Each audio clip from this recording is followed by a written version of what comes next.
With all due respect, sir. General Abdulmalik Bulama Biu, with all due respect, sir.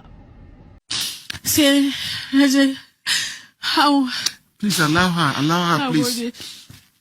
The Sultan of Sokoto is a shame and a disgrace to Nigeria. That's why. Hello Nigerians, I'm going to play you two videos.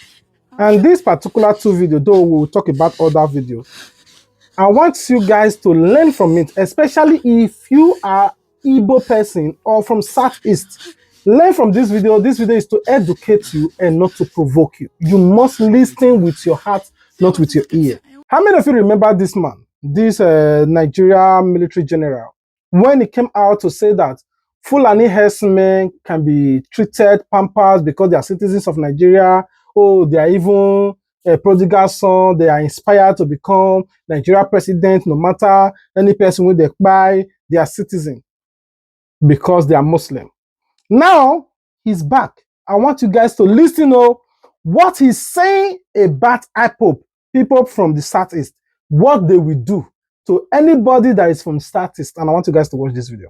Troops of Operation Odoka targeted criminal elements of the proscribed indigenous people of Biafra and its armed wing, the Eastern Security Network, sustaining clearance and anti-criminality operations across Abia, Anambra, Cross River, Ebonyi, Enugu, and Imo states. During the period, troops arrested a total of 91 suspects and rescued 14 kidnapped victims, recovering arms and ammunition and IED materials, while over 80 militants surrendered to troops in January. For the month of March, key highlights include the discovery and safe destruction of 11 IEDs during route clearance along the Eketutu-Uda axis, Orsu local government area of Imo State, between 7th and March of the month, between 7th and 8th of this month. We dismantled 3 illegal refining sites in Egbema West local government area of Imo State on the 11th, with 32 cooking drums and 1 5,000-liter storage tank destroyed. We also neutralized 2 IED specialists and recovery of 3 IEDs and IED making materials at Orsu, Ihetioka on the 14th. Troops also detonated 5 IEDs during clearance at Osumogu, Ihiala local government area of Anambra State on the 22nd of this month, and the destruction of a major illegal refining site in Ohaji Egbema local government area of Imo State on the 23rd, which yielded approximately 23,000 liters of illegally refined and stolen petroleum products. On the 27th, troops conducted aggressive clearance operations across Lilu and surrounding communities in Ihiala local government area of Anambra State. During the operation, troops encountered IEDs and hostile fire, but responded effectively, forcing the terrorists to flee with no casualties recorded among own troops. You see, when I keep on talking about Nigeria is not one country, these same people in a different video said that Fulani herdsmen, no matter the crime they have committed, they can be reintegrated into society because they are citizens. They can lay down their weapons and be inspired to become a Nigeria president or any political position they want to occupy. These are terrorists that bite a lot of Nigerians. Go to streets, unprovoked, go to villages, go to place of worship, buy a lot of people. They can be forgiven for whatever crime because they are Muslim. 2, they are from the north. If you think I'm lying, I want you guys to watch this video. In the laws of war, at the end of the day, the Boko Haram fighters are still considered as Nigerians. They may have erred, and they will definitely account for whatever they have done. Are we saying, on account of the fact that they are Nigerians, if we have the opportunity to rehabilitate them, we should not? And I think that is what went into the thinking of the defense secretaries some years ago, which was also bought by the federal government and the Borno state government to arrive at the issue of the Borno model. So we take your observation seriously, and I can assure you that that review will be done, and you hear. It's so funny how when crimes involves other ethnic groups, like the Igbos, for instance, like Ipob group, you hear things like, oh, we will fight it, we will this, they will fight these crimes. But when criminality involves Fulanis, you hear things like, they are our brothers, we should negotiate with them. Oh, they are like prodigal sons. They will start building rehabilitation center for them. Federal government, we see what you are doing. We see what you are doing. There are a lot of other generals. We have talked about it. Maybe we'll just put it at the end of this video so that you will understand that these people don't like Igbo. The reason I'm saying listen with your heart, not with your ear. This video is not to provoke you if you're an Igbo person, either Ipob, Biafra, you're from Southeast. This video is to educate you and enlighten you so that you will be ready to vote. One, this particular video is to provoke you so that you will say, I will not vote. I'm not going to vote. Vote don't count. We want Biafra. They hate us. They want to pay us. We don't want. That's what they want you people to believe. And last election, which is 2023, I saw a lot of people saying, me, I'm not going to vote until they release Nnamdi Kanu. I will not vote. That is their desire and that is their goal. If you don't vote, Nnamdi Kanu will never come out for prison. This is why. Sunday Igboho ran exile. Showore were in prison. Immediately a Yoruba man became president, he forgave these two people who committed the same crime, the same treasonable felony with Nnamdi Kanu. All their sins were forgiven. They were released unconditionally and they walked freely. Nnamdi Kanu remained in prison and even sentenced to life imprisonment despite the Northerners were inspired that he deserved death sentence. Simply because he's an Igbo man. All of you are still shouting, no, we know your votes. I don't want Peter Obi. The only gateway for you people right now is Peter Obi. I'm not saying that Peter Obi will divide the country. I'm not saying that he will do free Nnamdi Kanu. No. What I'm saying that is for you people to understand that these people don't like you people. No matter what these city boys are doing, you listen to what they are saying. Now, I want to play you guys this particular video so that you will understand what I'm talking about. I want you guys to watch this. The Sunday Igboho struggle you are saying is funded by Tinubu. Yes. Because the problem at that time was that Tinubu was having issue with Buhari up north. They weren't going to accept him as a candidate. And he looked at it and said, I helped you guys to get to power.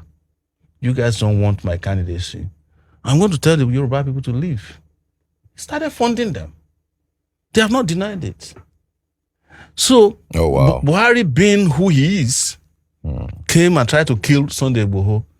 Without informing the governor of Oyo State, they brought a special force, or special forces from Abuja to come and kill Sunday Igboho. Sunday Igboho was in that house that day, but he was hiding.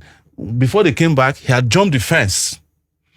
Even when he was in Benin Republic, he had injuries that they were hiding from you.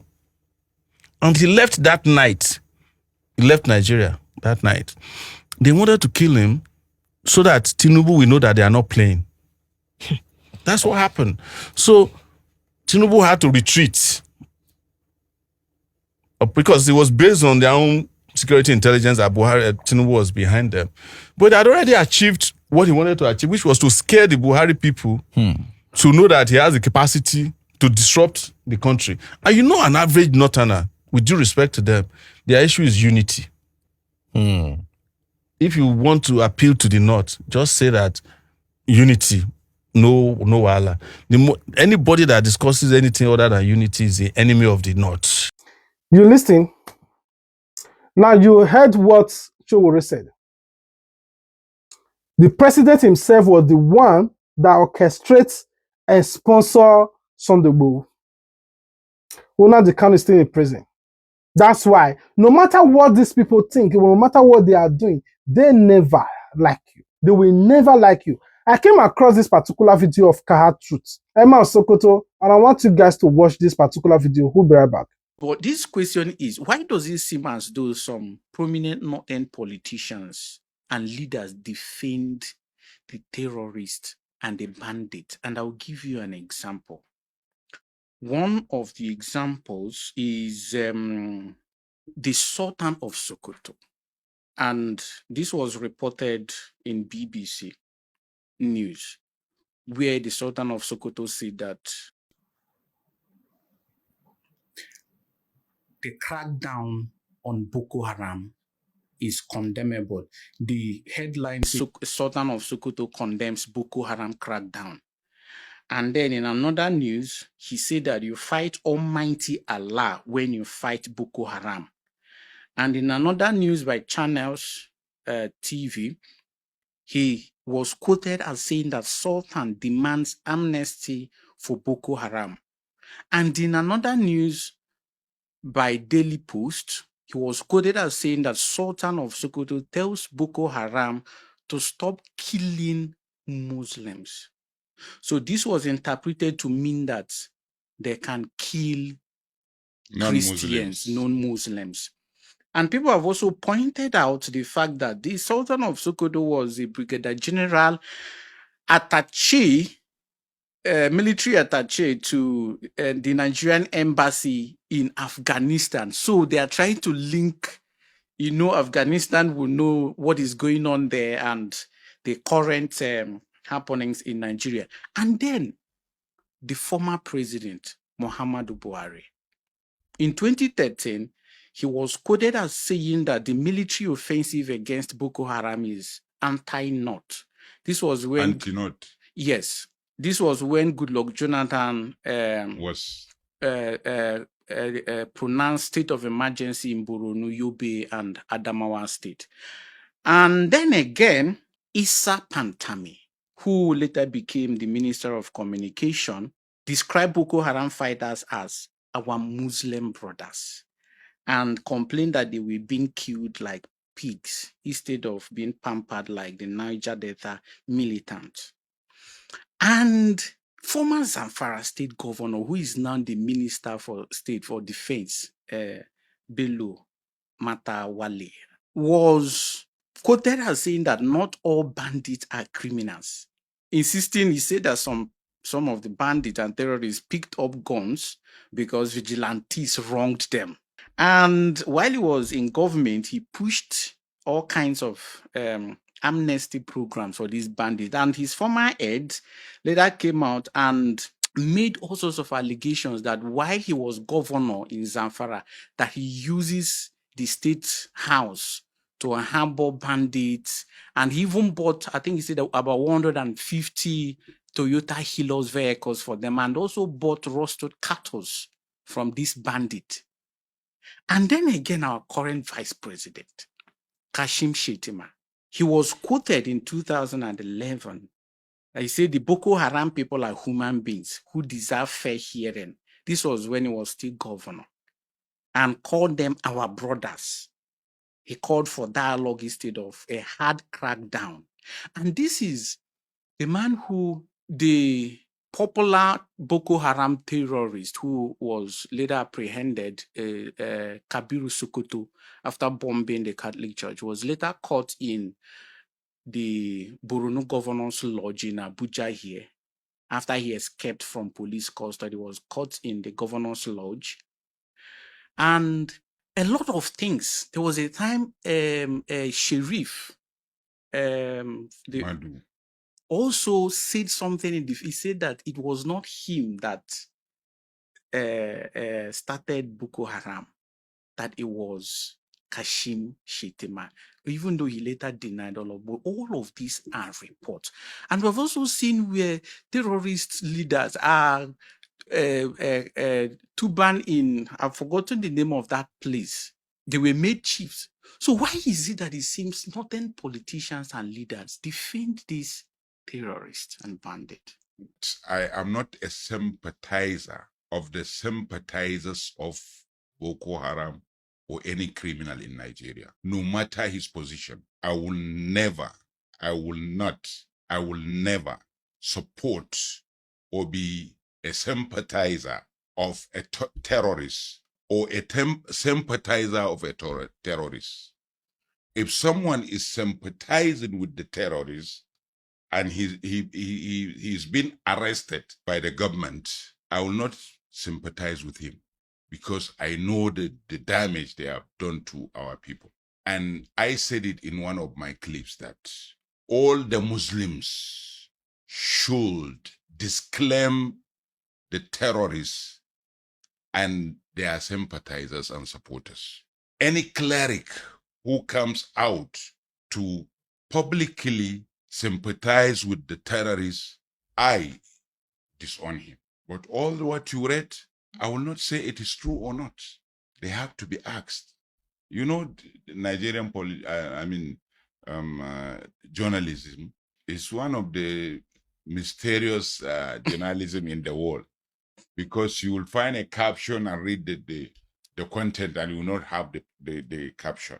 And sometimes they created stories. If they said it and it was unconstitutional for them to say it, where is the government? What are they waiting for? Why can't them ask them?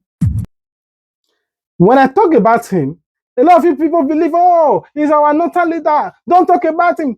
These are people who are in the front line sympathizing with the terrorists, and the reason why Nigerian government cannot point fingers toward any terrorist in Nigeria. If you think I'm lying, this is another video from Voice of the People TV. What this man is saying, I want you guys to watch this short clip. The statement by the National Council of Islamic Affairs, headed by the Sultan of Sokoto, is a shame and a disgrace to Nigeria. That's why you cannot tell me that because of climate change, you have the audacity to go about killing people and chasing people away from their ancestral homes. If this government is ready to fight these people, by now, they should have started relocating people back to their ancestral homes. This is another separate video. Now, you may still not be convinced. I want you guys to watch this particular video.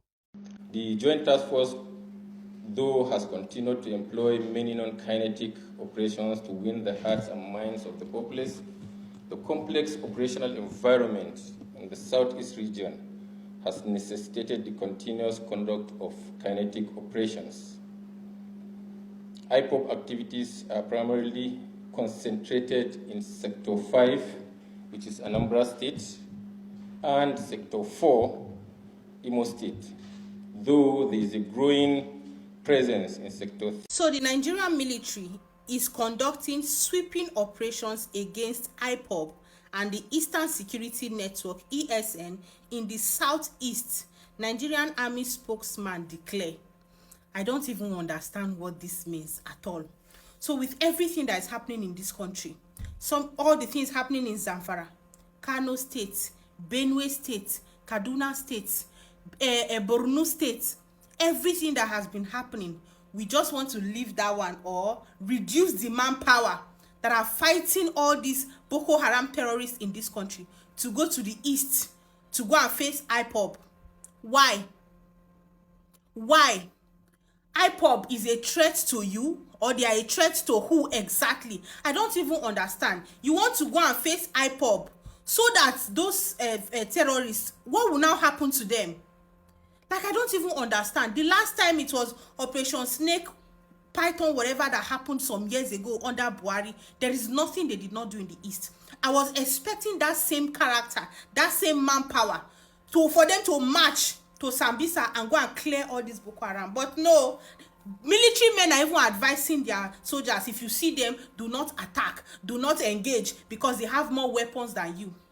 But you want to go to Ipob and go and face them with ESN because you have heard that Ipob people are doing what Boko Haram are doing, or what exactly is the aim? I don't understand this. Somebody, I'm only asking questions. Somebody enlighten me. Are these Boko Haram, ISWAP, and ISIS terrorists in this country not doing enough damage for us to focus all our attention on them? Are they not doing enough damage? I will rest my case here. I don't want to explain too much. It is left for you to understand the message and the handwriting of the war. It's not be me to tell you. So my own is to bring these collective videos together and give it to you to understand what is going on. I'm not to sow any thought into your heart, but my own advice is that come out and vote. Come out and vote. Keep on inspiring and telling people to come out and vote. If you don't vote, they will take your own votes that you refuse to vote and count it for themselves. As long that they have your voter's card, as long that they have the registration, automatically they will help you to complete. That's all. I rest my case here until we meet again. Peace out.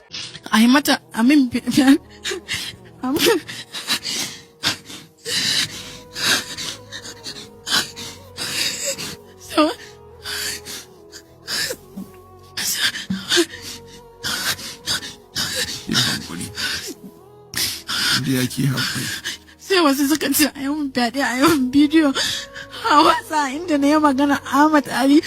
Sai wasu suka ce bayan an fitar da bidiyo za a yi asaran rayuka da yawa a cikin da mamana da babana,